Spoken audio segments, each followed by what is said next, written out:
Como nos gusta descubrir nuestros paraísos naturales y como cada sábado no faltamos a nuestra cita con el Rincón Pirenaico de las manos de Víctor Ezquerra. Muy buenas tardes, Víctor. Buenas tardes, Isabel. Bueno, hoy es un Rincón Pirenaico rompedor, porque ¿de qué plantas vamos a hablar? Pues mira, vamos a hablar de las rompepiedras, ¿vale? Que es un género súper interesante, ya lo vamos a ver ahora, que en latín las podemos llamar Petrocoptis.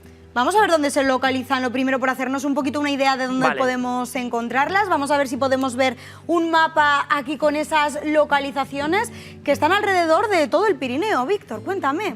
Pues así es, esto es un mapa de los Pirineos y podemos ver manchitas de colores, ¿vale? Todas son rompepiedras, pero cada color es una especie de ellas. Vamos a verlas así rápidamente y luego las detallamos. Vale, te las cuento. Mira, esta de aquí es la Petrocoptis pirenaica, ¿vale? Luego te voy a contar, te lo hago un avance ahora, que hay dos grupos, unos de flores blancas y otros de flores rosas. Entonces, pirenaica, de flores blancas. Esto es Petrocoptis hispánica, de flores más o menos blancas. Estas dos manchitas de aquí son la Petrocoptis montserrati. Que vemos que se extienden en dos zonas. Sí, que están en dos núcleos separados.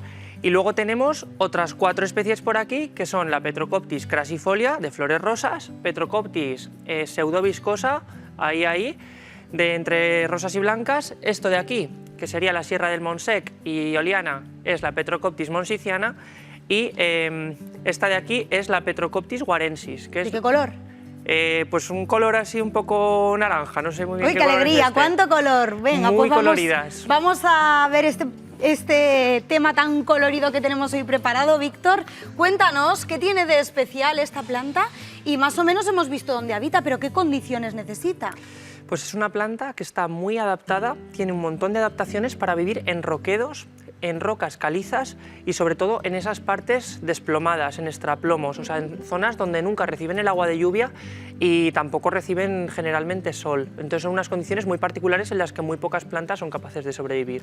Claro, son especies muy diferentes las que tenemos, al menos por lo que nos adelantabas en cuanto a sus colores. Vamos a ir detallando una a una esas especies y empezamos, si te parece, por la pirenaica. ¿Cómo es esta flor?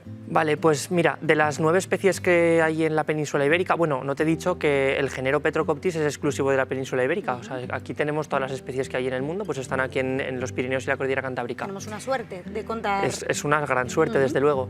Luego la Petrocoptis pirenaica suele tener flores blancas, es pequeñita y es la que a más altitud sube. Y se encuentra... Muy bonitas además. Son preciosas, cuando las pillamos en floración la verdad es que son un espectáculo.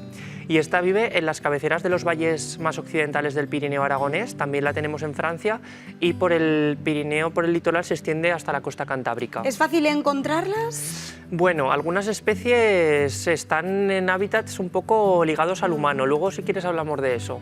Luego hablaremos un poquito más. Vámonos a la hispánica. Pues Petrocoptis hispánica se parece mucho a esta Petrocoptis pirenaica y la tenemos en los congostos de la Jacetania y en una parte de Navarra. Es muy similar, pero un poquito más blanca. Sí, depende. Son muy parecidas. Lo que pasa es que las poblaciones que reciben más sol tienen las flores de color un poco más rosa pálido. O sea que esa luz influye en su coloración. Sí, es una manera que tienen de protegerse también. Cuanto más luz reciben, pues necesitan fabricar una especie de cremas, por así decirlo, y entonces suelen protegerse volviéndose un poco rosas, pero esto también es un poco variable dentro de las especies. Vamos a irnos a la Montserrati, a esa tercera especie. Bueno, la Montserrati vive en 2 núcleos aislados, como hemos visto, que son la zona de Yebra de Bassa y el macizo de Riglos. Y estas tienen un color diferente. Bueno, es una flor mucho más pequeñita, es también de color blanco y... Bueno, siempre la vemos ligada a roquedos de conglomerados calizos, los típicos conglomerados de Riglos o los típicos conglomerados de Yebra de Bassa, pues allí. Otra que llamaba la atención por su nombre, la pseudoviscosa. ¿Qué nos puedes contar sobre esta? Bueno, pues que es una planta muy rara, que solamente la tenemos en los congostos del río Ésera, en el valle de Benasque.